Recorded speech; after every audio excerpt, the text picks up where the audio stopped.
Kemudian ini bulu atau rambut ya.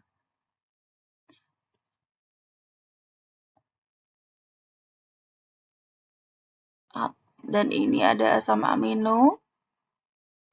Biasanya digunakan cysteine dan phenylalanin. Kalau cysteine ini digunakan dalam ini maksudnya, dalam pembuatan wafer dan pengembangan roti. Jadi dia sebagai apa ya? Pengembang gitu ya. Atau biasanya kita pakai ragi untuk fermentasi, ini juga bisa. Phenylalanin sebagai bahan penyusun aspartam digunakan sebagai kuas pengoles roti juga bisa. Kemudian susu. Nah, susu ini bisa dibuat keju ya. Jadi keju itu sumbernya dari susu. Nah, keju ini susu yang digumpalkan dengan asam atau enzim penggumpal yang biasanya berasal dari hewan atau dari mikroba atau dari tanaman. Maksudnya enzim penggumpalnya. Kemudian hasil sampingnya bisa whey, bisa laktosa atau kasein. Nah, laktosa ini biasanya menjadi kritis pada penggumpal susu ya.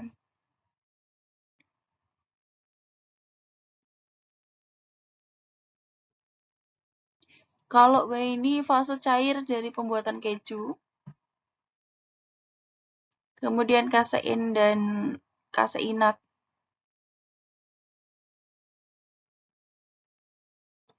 Jadi kalau dilihat dari prosesnya, itu susu ini bisa menjadi dua ya. Kalau bisa, ini rennet itu enzimnya gitu ya. Susu ditambahkan suatu enzim pengental, nanti bisa jadi dua produk, keju dan whey ini. Nah, kemudian kalau ini direaksikan dengan NaOH atau CaOH2, ini bisa menjadi kasein atau kaseinat. Kalau ini juga bisa menjadi mineral atau protein dan juga laktosa.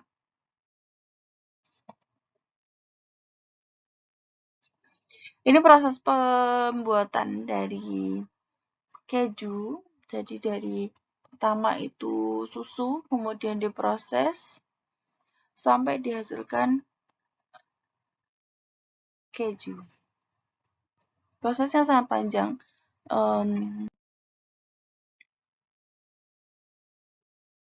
Kemudian kita bahas telur ya. Telur itu biasanya ditambahkan untuk produk makanan. Biasanya ini pada proses pengolahan makanan yang menggunakan telur, itu biasanya ada proses penambahan ragi atau enzim glukooksidase untuk mencegah browning. Jadi kalau ini ya, tepung dan telur itu campurkan, biasanya ditambahkan ragi atau enzim glukooksidase. Nah, contoh dari makanannya ada ikan, udang, dan lain-lain ya, bakso.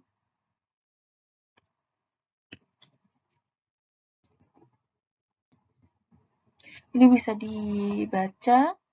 Nah, titik kritisnya itu adalah bahan tambahannya, misalkan seperti MSG atau gelatin. Kemudian pengetahuan bahan nabati. Nah, bahan nabati ini lebih ke pengolahannya ya, karena bahan nabati ini berasal dari tumbuh-tumbuhan, berasal dari alam, biasanya adalah proses pengolahannya. Kalau misalkan dia tidak diolah, berarti dia halal ya. Tapi kalau ada proses pengolahan kemudian melibatkan mikrobial, itu kita lihat lagi. Dia fermentasinya di prosesnya bagaimana? Menggunakan hammer atau tidak? Kalau menggunakan, nah itu Kalau menggunakan sudah jelas, berarti dia haram. Tapi kalau misalnya tidak, itu menjadi titik kritis. Titik kritis itu maksudnya, dari tadi kita sudah bahas titik kritis ya. Titik kritis itu menjadi warning kita, menjadi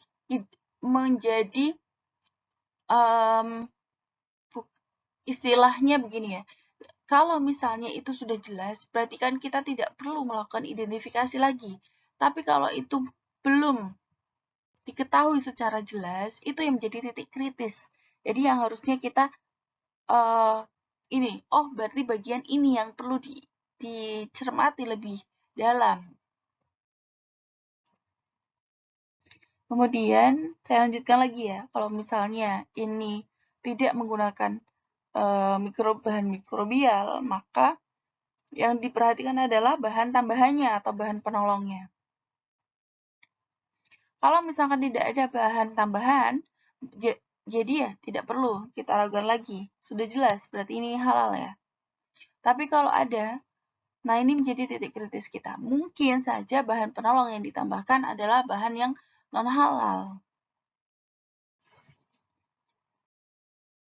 Ini bahan nabati, contohnya berasal dari tanaman ya, yang dasarnya kalau dari tanaman semuanya halal. Tapi bila diproses dengan menggunakan aditif atau bahan penolong lainnya yang tidak halal, maka menjadi tidak halal atau haram. Jadi tergantung dari bagaimana prosesnya. Jadi kalau misalkan ini pembuatan salad gitu ya, itu juga perlu kita cermati ya teman-teman. Kalau misalkan kita beli salad di suatu tempat, misalkan nanti suatu saat kalian ke luar negeri gitu ya, apalagi negeri yang mayoritasnya adalah non-muslim, ini perlu kita cermati.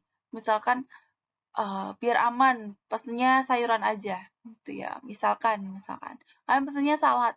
Nah, belum tentu salad itu halal juga ya. Kalau misalkan biasanya kan salad ada ditambahkan mayonnaise atau ada oil, biasanya ya kita sumber bahannya itu berasal dari mana gitu ya, perlu kita cermati. Kemudian pemotongannya ya, lebih kalau saya juga menambah baik alat yang digunakan, pisaunya yang digunakan untuk memotong, apakah itu tadi sudah digunakan untuk memotong produk lain yang mungkin bisa jadi di sana juga ada B2 juga gitu ya. Jadi sebelumnya saya mohon maaf ya, ini kalau misalkan ada yang non-muslim, karena ini kita membahasnya adalah terkait halal dan haram, jadi yang dibahas yang tadi ya, yang menurut syariat Islam itu memang sebagai produk non halal, jadi yang kita jadikan sebagai contoh untuk titik kritisnya, untuk melihat titik kritisnya. Kemudian contoh bentuk produk olahan dari bahan nabati. Ini berbagai jenis makanan ya. Nah, ini bisa dibaca lebih detail. Tapi dengan kalian mengetahui ini, kalian juga jadi jangan was-was misalnya ya. Ke misalnya ke tempat baru atau terus melihat produk baru yang belum pernah kalian lihat atau produk-produk dari luar negeri, kalian jangan khawatir. Kalau misalkan memang sudah ada logo sertifikasi halalnya, ya hampir. Saya tidak percaya 100%, tapi hampir mungkin 99% produknya halal. Tapi masih ada kemungkinan 1%. Ya, kita nggak tahu.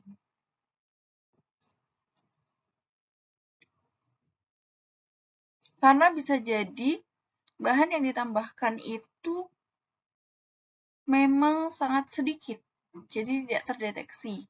Atau bahan itu dalam bentuk yang lain, bukan bentuk yang lain ya, sangat sedikit, lebih biasanya ke kadarnya ya. Nah, Lanjut lagi. Saya lanjutkan lagi tadi ya, bahas masih ke kadar ya.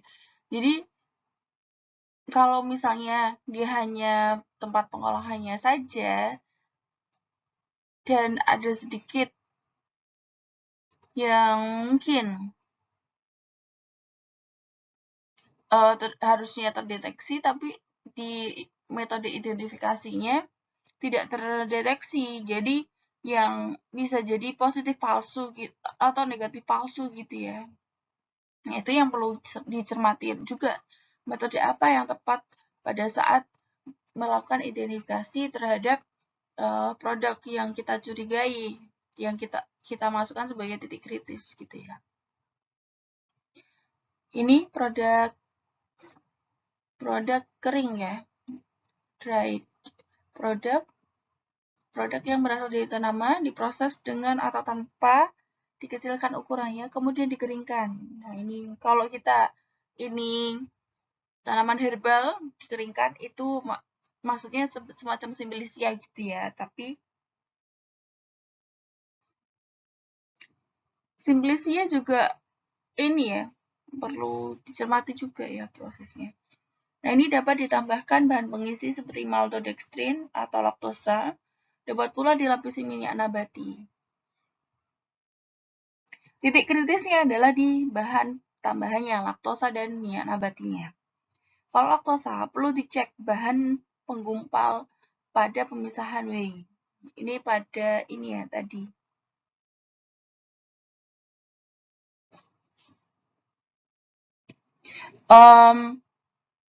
Perlu dicek bahan penggumpal dalam pemisahan whey, bisa dari dari hewan.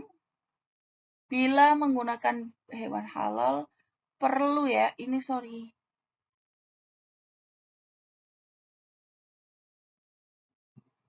Karena ada beberapa ini ya yang saya dapatkan dari ini ya, copy paste dari untuk membuat PPT-nya itu kan copy paste dari apa namanya? Dari buku-buku, dari informasi dari ada dari PDF dan sebagainya itu pada saat pengkopian mungkin kurang kurang keseluruhan karena ada beberapa biasanya PDF seperti itu ya. Nah, ini cara oke, kita balik lagi dan cara penyembelihannya gitu ya. Kemudian kalau minyak nabati karbon aktif pada pemucatan minyak. Kalau misalkan kemudian tepung terigu yang jadi titik kritisnya biasanya vitamin dan mineral. Asal usul bahannya untuk pembuatan vitamin kemungkinan menggunakan pelapis atau coating yang berupa gelatin.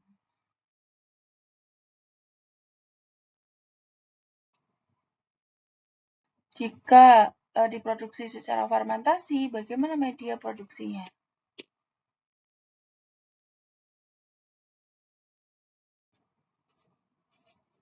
Jadi, yang jadi titik kritis, kalau misalkan kita mencurigai bahan itu halal atau produk itu halal atau haram, kita lihat bahan tambahannya apa saja. Apa yang digunakan untuk prosesnya. Bagaimana produksinya. Itu yang perlu kita cermati. Nah, ada kemungkinan-kemungkinan yang ditambahkan bahan non-halal. Kemudian ini emulsifier nabati. Ini soya lecithin ya, terbuat dari kedelai. Namun perlu dicermati adanya bahan tambahan lain yang digunakan untuk memperbaiki sifat fungsionalnya, seperti enzim fosfolipase. Nah, enzimnya ini perlu ditelusuri lagi sumbernya dari mana dan bagaimana proses produksinya. Kemudian mono atau digliserid merupakan hasil hidrolisis minyak nabati. Nah, sebagai yang perlu kita cermati adalah enzim juga ya. Ini sumbernya dari mana gitu ya. Kemudian minyak nabati minyak banyak ya jenisnya. Kalau di luar negeri, kalau misalkan dikatakan vegetable oil, berarti dia bisa mengandung minyak hewani sekitar 10%. Jadi meskipun dikatakan vegetable atau minyak nabati, masih ada campurannya minyak hewani sekitar 10%. Nah, ini yang jadi titik kritisnya.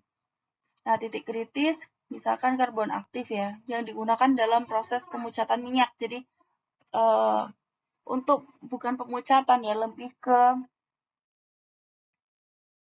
minyak itu kan tidak sejernih ini ya, minyak aslinya. Nah, untuk membuat minyak itu jadi lebih jernih, itu diperlukan karbon aktif. Nah, karbon aktifnya berasal dari mana? Itu yang jadi titik kritisnya. Kemudian margarin, bahan baku yang digunakan adalah minyak atau lemak nabati. Ini yang asalnya dari mana? Bahan tambahan lain seperti pengemulsi, flavor, vitamin, atau pewarna. Itu yang jadi semuanya adalah yang dipertanyakan adalah sumbernya. Sumbernya dari mana gitu ya.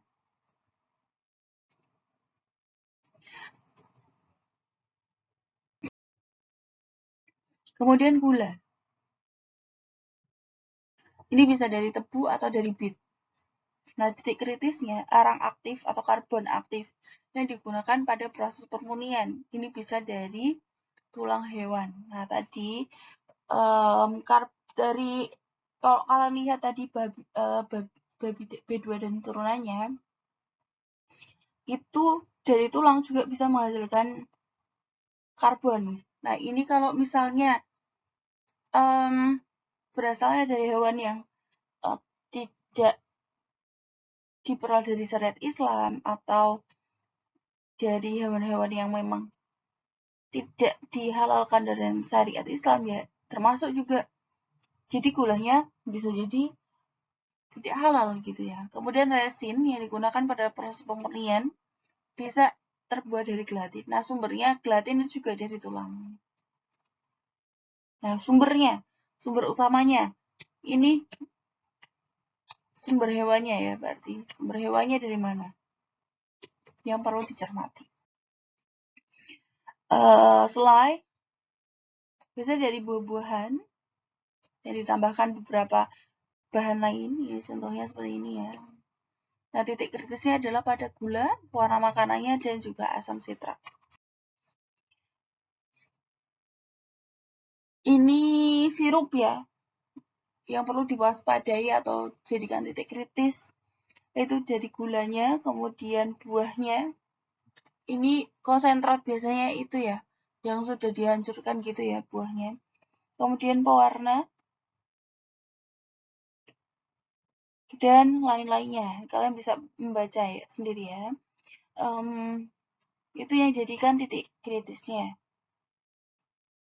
Lagi-lagi, yang perlu diwaspadai kenapa? Sumbernya, asalnya dia dari mana gitu ya. Jadi, kalau kita bicara mengenai bahan, sebuah produk, kemudian kita lihat bahan-bahannya, nah sumbernya